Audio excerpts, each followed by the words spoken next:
नमस्कार, जोहार भारत मित्र देख रहे हैं आप। मेरा नाम अभिषेक भारती है।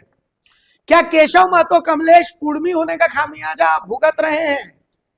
आप बोलेंगे क्या बात कर रहे हैं? नहीं, क्योंकि प्रदेश में प्रदेश अध्यक्ष के खिलाफ जिस तरह से मोर्चा खोला गया है, केशव महतो कमलेश को जो जानता है, थोड़ा बहुत भी जानता है, वो एक बात तो जानता है कि वो सब कुछ है, लेकिन वो पॉलिटिशियन नहीं।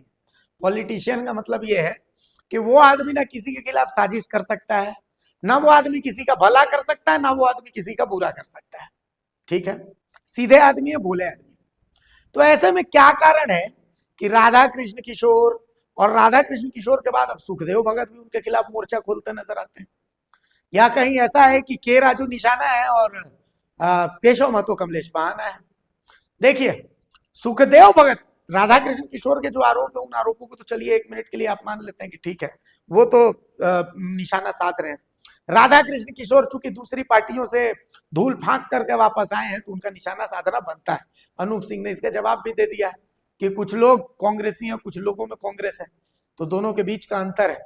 अब यही चीज सुखदेव भगत में भी, सुखदेव भगत भी काफी कड़वा बोल गए प्रदेश अध्यक्ष के बारे में कि भाई डीलिस्टिंग के लिए जो कमेटी बनी है और जो बाकी कमेटियां बनी, उस कमेटी में कोई एसटी चेहरा नहीं। लेकिन सवाल यह है कि क्या सुखदेव भगत ये बात सिर्फ इसलिए बोल रहे हैं क्योंकि केशव महतो कमलेश कुर्मी है? केशव महतो कमलेश एक ऐसे नेता है जिनकी जात भी गई और जिनका भात भी गया। प्रदेश अध्यक्ष बनने के बाद से कुर्मी के मुद्दों पर केशव महतो कमलेश ने बिल्कुल चुप्पी साधी।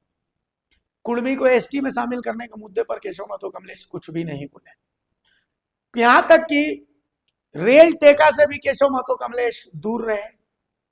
तमाम मुद्दों को लेकर के उन्होंने चुप्पी बरती रही। अपनी जाति से उनको बहिष्कार तक का जो है खामियाजा भुगतना पड़ा। अघोषित बहिष्कार वो झेल ही रहे। मतलब अभी झारखंड की किसी भी कुर्मी बहुल सीट से वो अकेले भी चुनाव लड़ेंगे तो भी वो दूसरे नंबर पर रहेंगे, ये स्थिति। लेकिन सवाल यह है कि सुखदेव भगत जो कल तक, मतलब सांसद बनने से पहले तो वो बीजेपी के थे, अब कांग्रेस के हैं, तो सवाल है कि क्या सुखदेव भगत जो है वो निशाना केशव महतो कमलेश पर इसीलिए साध रहे हैं क्योंकि केशव महतो कमलेश कुर्मी?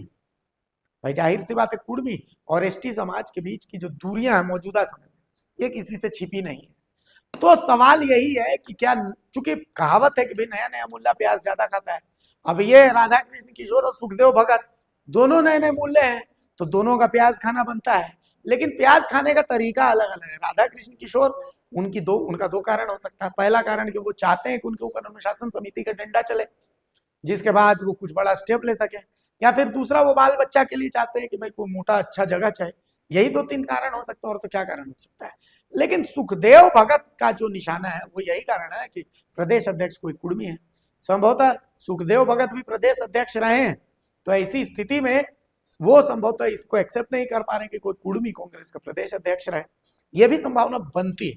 तो आपको क्या लगता है, केशव महतो कमलेश आखिर बार बार तब अपने पार्टी वालों के निशाने पर क्यों आ रहे? क्या इसका एक कारण यह भी है कि वो कुर्मी है? हमको बताइएगा जरूर, अपने अपने कमेंट्स में हमको बताइए आप लोगों को क्या लगता है। नमस्कार, जोहार।